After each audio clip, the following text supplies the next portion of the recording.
Tervetuloa Kaukalinnaan osa 2. Kauniilta kuistiltamme siirrymme puutarhaan. Täällä on todella ihanat energiat.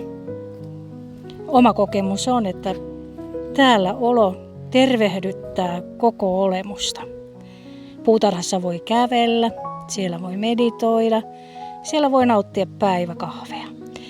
Ja tässä on patsas ajatuksen tie, sen on tehnyt Risto Jurvakainen. Ja jos menisimme tuonne alemmaksi puutarhaan, niin sieltä löytyy 100-vuotias sauna sekä aivan hurmaava kyläkappeli. Täällä linnut laulaa kauniisti yötä päivää. Ja tässä on meidän aitta. Siellä voi myös majoittua. Mikäpä täällä ollessa sielu lepää, olemus uudistuu ja rauhoittuu.